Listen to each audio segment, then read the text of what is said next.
পরবর্তীতে যে দল আসবেন বিধানসভায় মানে জয়যুক্ত হয়ে আমরা চাইবো যারাই আসুক না কেন আমাদের জায়গাটা যেন অবশ্যই দেখে, আমাদের এই কাজের জায়গাটা যেন সুনিশ্চিত করেন। আমরা নিজেদের জীবনকে বিপন্ন রেখে ঝাঁপিয়ে পড়ি, ব্লকে 2 দিন কি 5 দিন করে আমাদের ডিউটি দিয়ে বসিয়ে দেওয়া হয়। বিনিময়ে আমরা সরকার সংস্থা থেকে কিছু পাই না, প্রশাসনের অঙ্গ আমরা প্রশাসনের সাথে থেকে আমরা কাজ করছি, তাও আমরা কিন্তু কোনো বেনিফিট পাই না। আশুতোষ চ্যাটার্জি যিনি রাসবিহারী বিধানসভা কেন্দ্রের কংগ্রেসের প্রার্থী, তার মনোনয়ন জমাতে আপনারা কারা যদি একটু পরিচয়। আমরা সিভিল ডিফেন্স এবং আবদা মিত্র ফাইটার অ্যাসোসিয়েশন থেকে এসেছি। আমরা আবদা মিত্র ভলেন্টিয়ার্স। আমরা কেউ 2 দিন, কেউ 5 দিন, কেউ কোনো মাসে পাই না, এবং মাসে কারোর মাসে বেতন হিসেবে বেতনের মতো দেওয়া হয়, কারোর দেওয়া হয়ই না। এই যে বঞ্চিত, শোষিত, নিপীড়িত হয়ে আমরা এই রাস্তায় বারবার ঘুরছি, 2019 সাল থেকে যে রাস্তায় ঘুরছি, সেই জায়গায় দাঁড়িয়ে আশুতোষ দা আমরা যখন রাস্তায় বেরিয়েছিলাম সেখান থেকে আশুতোষ দা বারবার আমাদের পাশে গিয়ে দাঁড়িয়েছেন এবং বারবার বলছেন যে আমরা তোমাদের যুব সমাজের পক্ষে, যারা বঞ্চিত, শোষিত, নিপীড়িত তাদের পক্ষে আমি।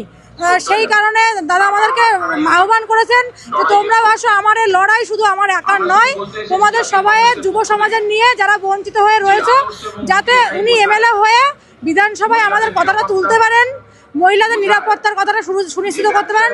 উনি সেই হিসাব করে আমরা বিপর্যয় মোকাবিলা দপ্তরের হয়ে দাদা আমাদের বলছেন যে ডিজাস্টার ম্যানেজমেন্ট সবসময় আপদে বিপদে, করোনায়, মহামারীতে সবসময় লাগে, সেই জায়গায় কেন এই বঞ্চিত আমরা হব, বঞ্চিত থাকবো, এই কথাটা তোলার জন্য দাদা আমরা চাইছি দাদা এমএলএ হোক এবং দাদা বিধানসভায় আমাদের কথাটা তুলুক। এবং দাদা কেন, অন্যান্য যারা বিজেপি, আইএসএফ, সিপিআইএম, কংগ্রেস সবাই আমাদের সাথে এসেছিলেন, কিন্তু আমরা আমাদের রাজ্যের বর্তমান দল টিএমসি তাদের সাথে আমরা 5টা মিনিটের সাক্ষাৎ বৈঠক করতে চেয়েও যে আমাদের কিভাবে সুরাহার রাস্তাটা মিলবে, এই জায়গাটা আমরা কখনো আসতে পারিনি এখনো পর্যন্ত।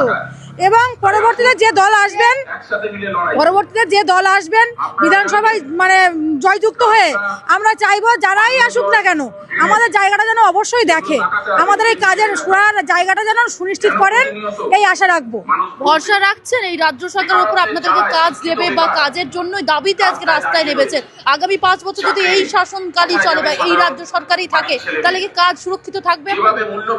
আমরা যথেষ্ট ভরসা রেখেছি ম্যাডামের কাছে। আমাদের যিনি মাটির মানুষ আছে, মুখ্যমন্ত্রী মমতা ব্যানার্জি আজকে বিভিন্ন রকম ভাতা প্রকল্প চালু করে দিয়েছেন, যুবসাথী, কন্যাশ্রী, লক্ষ্যশ্রী, তপশ্রী থেকে শুরু করেছেন। তবু কিন্তু আমরা সিভিল ডিফেন্স আপাতত মিত্র ভলেন্টিয়াররা 14,000 সিভিল ডিফেন্স অ্যাক্টিভ আছি, আপাতত মিত্র 7,300। আজকে আমরা মানে আপনাদেরকে তো সব সময় কিছু মোকাবিলার কাজ থাকতেই হয়। হ্যাঁ, থাকতেই হয়। আমরা নিজেদের জীবনকে বিপন্ন রেখে ঝাঁপিয়ে পড়ি, ব্লকে 2 দিন কি 5 দিন করে আমাদের ডিউটি দিয়ে বসিয়ে দেওয়া হয়।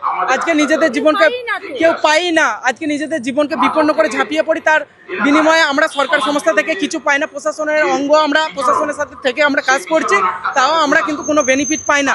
আমরা বহুবার আন্দোলন চালিয়ে গেছি।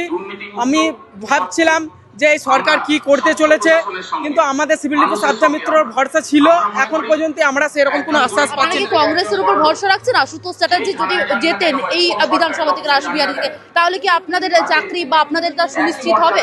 উনি যদি এমএলএ হন আমাদের কথাটা উনি তুলবেন বলেছেন, আমরা যথেষ্ট ভরসা রেখেছি। উনি যদি এমএলএ হন আমাদের বিধানসভায় আমাদের সিভিল ডিফেন্স আবদা মিত্র ভলেন্টিয়ারদের কথা তুলবেন বলেছেন।